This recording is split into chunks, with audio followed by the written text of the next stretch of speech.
For the past couple of years, Microsoft has been all about AI, AI, AI. Think of Steve Ballmer doing developers, and you know what I'm talking about. But at least publicly, that's what they're saying. And we at Directions still get a lot of questions about things that are not AI. We do get some Copilot questions, but we're getting still more about Microsoft's core products for enterprises, things like Azure, SQL Server, all the Defenders, Purview, Exchange, SharePoint, Windows Server, etc. Customers want to know what's going on with these Microsoft products and services on which they've built their businesses. But the story here is a bit nuanced and it's hard to track. So if there's not an AI angle to something, Microsoft execs don't seem all that interested in talking about it. So we're here today to do it for them. Welcome to the Directions on Microsoft Briefing podcast. I'm Mary Jo Foley, the editor-in-chief here at Directions, and I'm your host for the series of podcasts for those interested in the Microsoft Enterprise IT ecosystem. Our topic today is what's going on at Microsoft behind the AI curtain. Da-da! I feel like we should have some theme music here. My guests today are Directions analysts Jim Gaynor and Wes Miller. Jim spearheads our coverage of Windows Server, Teams, and other collaboration technologies, as well as enterprise infrastructure.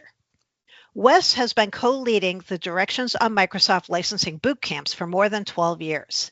In addition to teaching as part of the boot camps, Wes also analyzes and writes about Microsoft security, systems management, and identity technologies, including Entra ID and Intune. All right, gentlemen, your challenge today, should you choose to accept it, is to not utter the word Copilot again during this episode. Just kidding, sort of. Do you have the gong? I do. I need the gong. I think I can do this. Okay, all right, let's try. Yeah. Okay.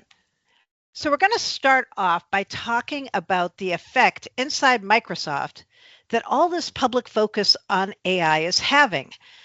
I'd love to hear from you what you think is going on with the product teams there in terms of how they're prioritizing, developing, and enhancing the core set of Microsoft products. Who would like to begin? Yes, you want to go? Sure. Yes, I will go first. It's kind of a big question, but yeah. We both have opinions. It's been a weird 2 years. You know, if we look back from the beginning of the big AI push, last year it was sort of waiting for Godot, and then this year, unfortunately, that single thing, that one light, has sort of been creating darkness in a lot of other pockets of Microsoft. I've seen a lot of products sort of slip. Things be cut, staff be cut in concerning ways, because I'm really concerned that Microsoft is focused too heavily on this one thing that seems to be a very edge case that hasn't quite proven its purpose yet. Mm-hmm. Yeah, it's not only are they focused on it, but AI, that whole pursuit, has a huge capital expenditure. You know, it's not just this team, it's not just the software teams working on it, but to do it, there's a huge capital expenditure going on. And you can see in several of the things that Microsoft is doing where that's, you know, it's sucking the air out of the room of some places. I'm not going to say that they're, you know, totally in hypoxia, but there's definitely, it feels like other areas are a lot less resource rich for dealing with multiple priorities at the same time. So not hypoxia, just disorientation. Yeah, you know, a little bit of disorientation right now, and we need to watch the patient. Right. And the reason this matters to our customers and people in the enterprise is whatever Microsoft's spending their money on, they're having to not spend it on other things, right? So I was thinking a good example here is Azure Stack HCI, right? It's a product that lets you connect to and manage on-premises products to Azure. And it really feels like the team behind this product has been stretched a bit thin, given that we're not hearing anything at all about features that were missing from the version that got released earlier this year, or anything at all about the next version. So, Jim, what is going on over here? Okay, so just as a refresher for everybody, Azure Stack HCI is Microsoft's subscription OS that's based on Windows Server. It's got the same underpinnings of Windows Server, but it's all focused about hyperconverged infrastructure, virtualization, networking, and storage in clustered computing. And it's kind of like the old software-defined data center. It only runs on Microsoft certified hardware. And they released it to big ballyhoo. In 2020 was the first version, and right now, there's a bit of that disorientation that we kind of talked about. It's kind of a sad thing because it feels like it's a lost opportunity. A lot of what Stack HCI we think was kind of initially targeted at was VMware ESXi customers. And this feels like a lost opportunity given how many VMware customers are searching desperately for alternatives since the Broadcom acquisition and subsequent price increases. 23H2 was released late. It was really more 24H1. It had there were issues with it. There's missing features, not a smooth upgrade path, which is like one of the core promises of Stack HCI. And Microsoft actually extended the support of 22H2 for an extra year. Normally, versions are only supposed to be supported 6 months after a new version comes out. And despite saying that they'd share more when they did GA, I make air quotes about that, 23H2, despite saying they'd share more about 24H2, we haven't heard a thing. Right. Normally it's 24H2. It should release in the second half of 2024. We haven't heard anything. Now, granted, though, they've been working on getting Windows Server 2025 out the door, and it just went GA. But Microsoft's got a lot of flavors of Windows Server. There's, LTSC, which is 2025 that we just saw. There's Stack HCI. There's Azure Edition. There's annual channel for containers, which is focused on being the best, container host that they want for people. But the impression you get right now is that the team behind these is only resourced to work on one thing at a time. Right. They've got these 4 different versions of it. Not to mention, in Windows Server, there's Desktop Edition, there's Server Core. There's all these different versions within it. Are you doing Data Center? Are you doing Standard? And if they can only work on one thing at a time, that's really challenging. I mean, it's challenging for Stack HCI and the annual channel. They're supposed to have annual updates. And Stack HCI was supposed to have a clean, just like a cumulative update path from version to version. And now it seems like even that's in danger. Mm-hmm. And you see that there, but you also see it in other places. Microsoft made similar promises for Exchange Server and Skype for Business Server about cumulative updates that were supposed to come late this year. And smooth transitions to new versions next year. And those on-prem legacy products, they're obviously not priority for Microsoft. They've still got some large on-prem users. And this makes you wonder how well they can deliver on those promises that obviously have less priority than Windows Server related stuff does. So, it makes you kind of feel like they're scrambling to deliver on promises and they're coming in at the last minute. And like you said, for the customers that have built their businesses on Microsoft services and software, that's not a good feeling. No, it's not. I get asked a lot on X, on Twitter, by customers. They're like, hey, what have you heard about Exchange Server? Or what have you heard about the next Skype for Business Server? And the answer is always like, nothing. What have you heard? And they've heard nothing either, right? I mean, it's supposed to be a cumulative update late this year, another one next year that comes just before the update to the new subscription edition. But, no update. No update on the updates. And Ignite, everything we're hearing coming from Ignite is AI, big surprise. And it's unfortunate too, because, while Microsoft is issuing these updates that don't have a whole lot of features really or value for customers, almost everything is, as I jokingly refer to it, subscriptified at the boot camp. Everything requires software assurance or a subscription now, short of SQL Server. So, I mean, they're asking more than they ever have before, and the value is slowing. And Jim, I'm just inclined to go back to the analogy I've used many times before about a potluck where Windows in particular is made up of a bunch of teams that deliver different things, and you wind up dependent on specific teams to add things that aren't your own team's specialty, and then you wind up with a single path, and you wind up in a queue. So they're doing too much too fast, and I worry about it. Too much too fast with, apparently, depending upon your team, not enough. Yes. I thought you were going to say with too much potato salad, given the potluck analogy. No, it's always the tomato aspic. At least that's what church I grew up. Kind of potlucks do you go to? We got to talk about security, right? Security, but again, another hard to figure out space right now. Microsoft execs have said publicly and repeatedly, security is job number one at the company right now. But it really feels like AI is job number one at the company, and security might be two, maybe three. What do you guys think? I think they're trying to put some processes in place behind it, and I also think clearly with this whole additional move to create deputies, they've gone ahead and tried to put some personal liability on the line. But I'm not sure that that's actually going to do anything. You know, the reason the security push worked 22 years ago was because Bill stepped in and said, "Stop what you're doing. Everyone, literally in Windows, stop what you're doing, and we're gonna focus in on security until we fix this." And we did a lot of work. And I don't believe Microsoft is able to stop the train like that anymore. It's like you must continue to do this so we can continue to deliver. And so they're trying to use AI as a way to bolster security onto the side of things. And honestly, as we saw with Recall, you can't do that. Where he literally said it was wrapped in security or enrobed. I don't remember.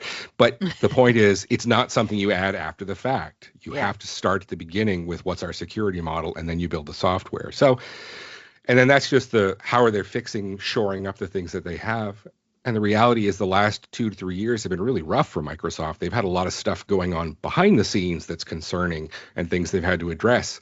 And ironically for me, because I cover the securities, the products that Microsoft services that they sell that are security related, I haven't had a whole lot to worry about because they're focusing a lot on addressing the vulnerabilities that got them in trouble the last time to begin with.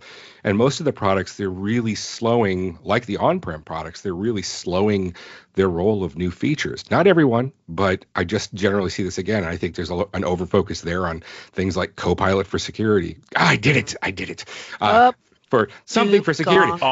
You wind up overfocused on AI. Right. And then you have incidents like recently, there were reports saying Microsoft lost 2 weeks of security logs that its customers needed. So this doesn't bode well if security is supposedly your top priority, right? Right. And I really think that, again, the company is over-focused on revenue ahead of security.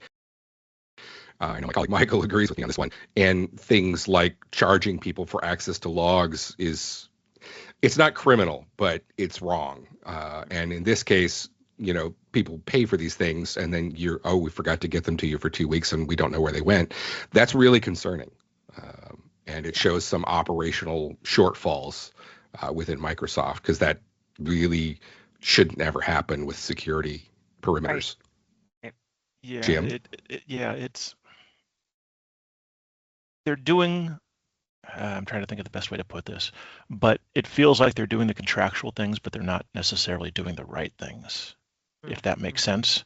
They've put forth their agreements, they're staying to the letter of those agreements, but when it comes to security especially, you want to have that feeling that we're not just adhering to the SLA, but that you want as a customer to feel that they're trying to, that your provider, whoever it is, Microsoft or whoever, is going for the spirit of things, the spirit and the desire to do right, not just to meet SLAs.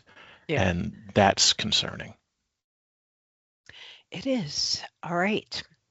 On that concerning note, I want to take a break so that I can talk about where Wes and some other members of our team are going to be at the start of 2025. They are going to be at the next Directions on Microsoft Licensing Bootcamp, which is going to happen January 13th to 15th in Orlando, Florida. Hopefully sunny Orlando, Florida at that point. This is going to be more than an 18-hour training, and it's the perfect time for you and your team to solve your Microsoft licensing problems in conjunction with your peers and the Directions on Microsoft team that's at the event. So, if your company's spending millions of dollars on Microsoft licensing annually, don't you wonder if you're overpaying? Do you feel like you have a good grasp of all the complexities of Microsoft licensing rules and how you can actually use them to cut your costs? If you answer no to either of those, or even if you feel like you're not overpaying, you still might want to hear about all the proven strategies and tactics that we've assembled and are going to share at these boot camps. If you want to crush your Microsoft EA negotiations, come to the Orlando boot camp. And if you can't attend in person, you can join in one of the many upcoming virtual licensing trainings that we have.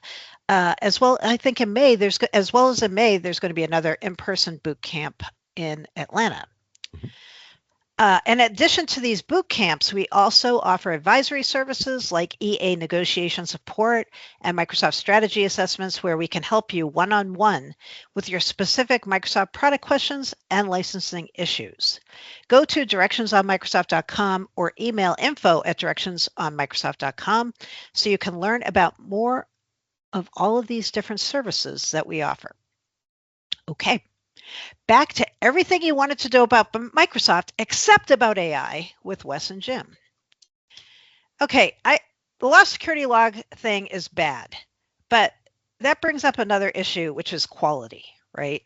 With everything that's been going on around Windows recall and Windows 24H2, especially on ARM, and problems with different features and things like printers not working, there's a question as to whether Microsoft is paying enough attention to quality.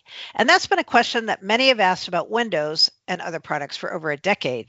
But lately, it seems even more concerning. Thoughts? I think one of the key things that comes to mind for me is again, the old adage in software, if you can get features, quality, or time, at best you get two. Realistically, you probably get one. And I worry that Microsoft is far too focused on both velocity and trying to I wouldn't say mind share, but really trying to get buzz going around their things, all the AI investments, for example. And that's not, again, like the security stuff, it's not the best way to lead. And I really worry that that's their primary focus, but they're trying to grow markets. They're trying to get people excited, like the VC community does. They ship, in many cases, they ship utter garbage, and people get excited. But people expect more from Microsoft, and I really worry that they've pulled the quality bar back in order not even to deliver features, but to achieve a velocity. And in order to achieve that velocity, like I said, the quality has gone down dramatically. You can't automate your way to quality. You can automate your way to be finished, but at the end of the day, you will have to sit there, like a blacksmith with a file, putting in the detail work, because it missed the hard stuff. All right. Jim? So, I'm going to show my age here. If you remember back in the early 90s, one of the things that Microsoft would frequently do is you'd see someone would announce something at Comdex, for example, and everybody's like, "Oh my God, this is a great thing!" And then 6 months later, without it always happened. Microsoft would announce, "Oh well, we're going to put the same thing in insert product here, in DOS, in Word, in Excel, in whatever," and it was just enough to quash this up and comer, because Microsoft's going to do it. We'll wait for theirs, and then half the time it never actually it would ship kind of, and then it would die, and because all Microsoft really wanted to do was to quash this upstart that was a potential threat to what they had.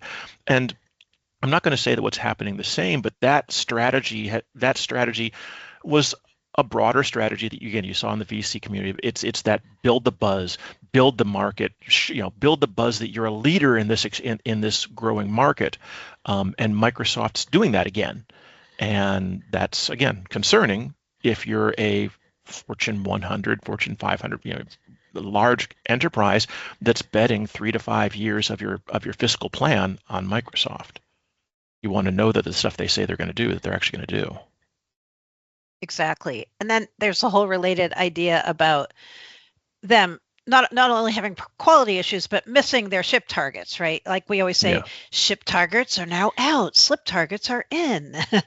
and this applies to both AI-related products and services, and even more so for things that are not AI-centric these days.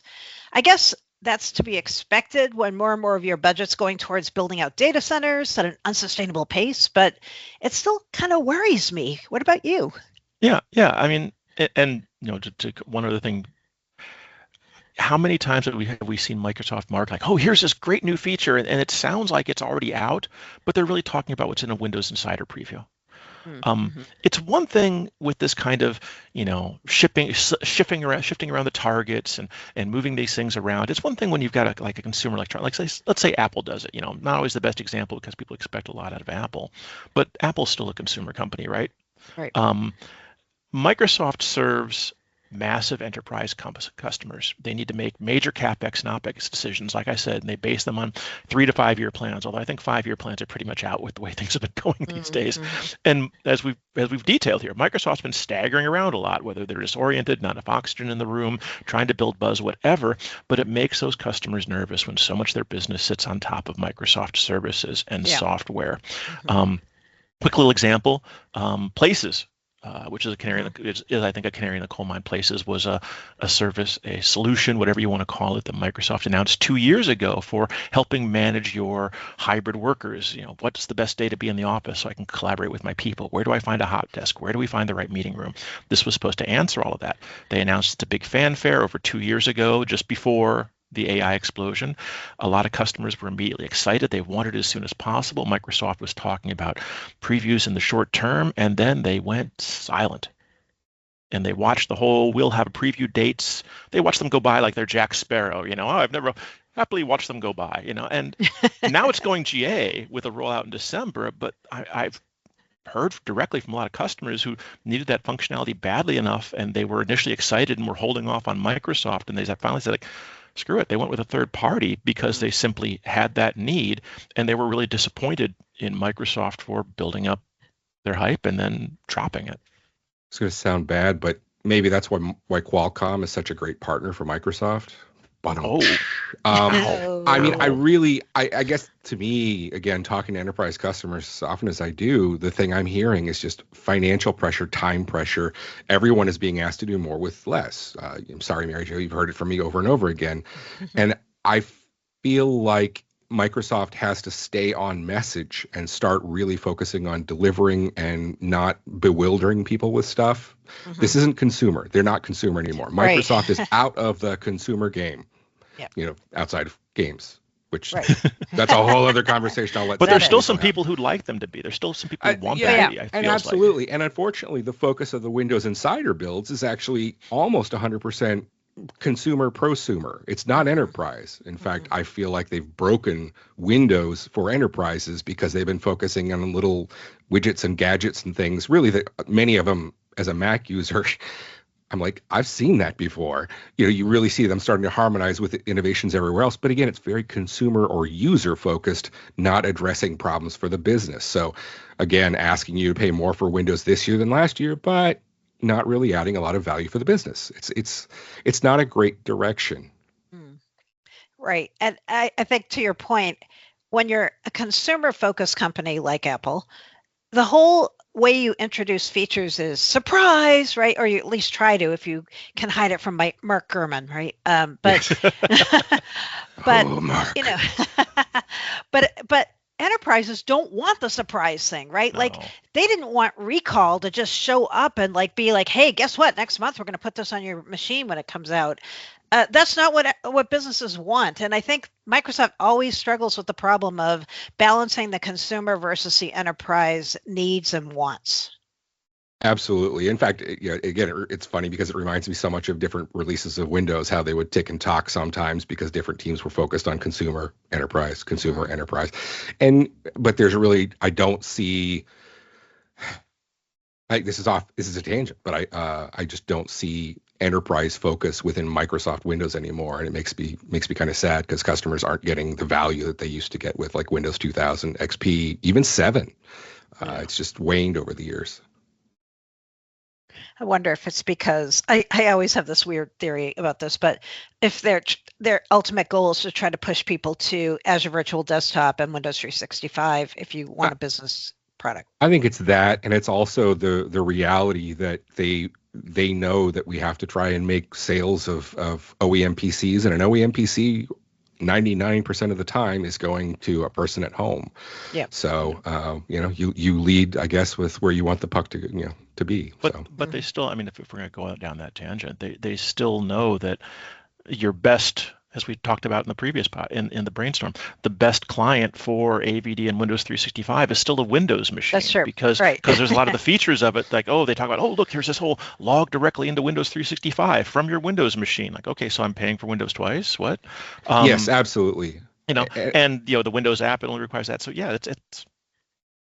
But I'd argue AVD is actually an example of a group within Microsoft that gets its customers. They've, sure, they've overpromised sometimes, but I feel like in general they're delivering a thing that people are interested in businesses. So. Mm-hmm. Yeah. Speaking of things that people are not interested in, let's talk about the new Outlook. Oh, wow, perfect. Yeah. I just helped Rob Helm, who works here, with a report on the new Outlook. And even though Microsoft is adding some of the functionality that's in classic Outlook to the new Outlook, they're really just going full steam ahead, right? Like they're like, I don't care if it's ready or not ready. They've already declared it generally available as of August, right? And so that sets off all these alarms for me around priorities and timeless. And it really just does not feel ready for enterprise use. Yet Microsoft has this date in their head, like we are going to replace classic Outlook with the new Outlook for Microsoft 365 subscribers on blah. We don't know the date, but it's like sometime probably in the next 2 or 3 years, right? So what about the whole idea of not just things slipping, but then doing the opposite, pushing unfinished things forward too quickly? I think we're right back to that same quality conversation. Yeah. It's, Jim, you want to put your 2 cents in? No, go on. I think the main thing is again, like I stated earlier, you're focused on trying to streamline the business. We have a bunch of theories around why Outlook, the teamified Outlook, if you will, exists, and the fact that its key shortcomings are honestly the key value prop that businesses are going to freak out when they hear this, the Jumanji drums in the background. They're going to realize, oh no, this means these huge comm add-ins that we have that connect to our blah system are all dead. What do we do? And it's going to be this, again, when businesses don't need this, it's going to be this bombshell that's going to hit businesses across the enterprise, and they're going to be shocked by it and have to react. Right. Because it is a usable consumer product. I mean, I use it on my Lenovo, which I only use for our boot camps, and it's okay. And actually, the calendaring is fast. I use it too. Yeah, I use it on my consumer. If you needed capabilities that were in Outlook Classic, new Outlook doesn't taste very good to you. Oh, right. And there are some, okay, so we talk about, they don't have enough resources in the room, and they decide, okay, well, here's where we're going to put our resources. They're trying to address it. Here's where we're going to put our resources. But the decisions that are being made don't feel like, again, going to the doing what's right versus the SLA or the agreement. It doesn't feel like it's doing right by customer needs. It feels like it's Microsoft serving their needs, and then just justifying it after the fact, if at all. And a lot of these changes, Outlook being one of them, are also a certain amount of, well, we'll do it and we'll see who screams. We'll see what we can get away with. They make these announcements, which we've seen in several places, and then they see how loud somebody screams. And if enough big accounts scream loud enough, well, then they'll push back the date. Then they'll adjust things. But they always try for the thing that operates, frankly, in their best interest first, and then they see how loud the customers scream. Yeah. Sorry. Well, on that joyful note, the reason that I think this is hopefully a useful episode for everyone is it's good to know what you're dealing with, even if it's not the scenario you want to hear, right? Like this, we're trying to explain to you what's going on inside, because when you read the headlines about Microsoft these days, they're not about these things. It's more about like, look at this cool LLM, look at this cool AI thing, right? And you don't have anybody writing anymore about like, look what's going on with Exchange, except for us, right? So yeah. And I think there's a lot of the teams, the people that I know inside Microsoft are still doing their damnedest. They are. The teams that are working on this, any of you guys who are listening to this, love you. We know you're working on this, but it's just a matter of where at a strategic level, the leadership is putting things and what the customers that they're focused on pleasing, which in a lot of cases is stockholders. This is what comes of that. This is a lot of the outcome. I'm inclined, Mary Jo, to recall the what was it, web first, mobile first, where you can't have two things first. Yeah. So now we're in AI first, security first. We're in AI Yep. first, security first. Which one? You Yep, choose exactly. one. All right. Well, let's wrap it up. Thank you both. That was a really good conversation and appreciated as always. Thank you for having us. Always. Thank you. To close, I'd like to remind our listeners they can find lots more coverage of all things Microsoft related on directionsonmicrosoft.com. Thank you so much for listening. If you have questions, comments, or any topics that you would like to hear the Directions analysts cover in one of these podcasts, please do not hesitate to contact me on X or Twitter at Mary Jo Foley. And give us a follow at Directions MSFT on X if you want to keep up with all the latest Microsoft Enterprise product and licensing information. Thanks again.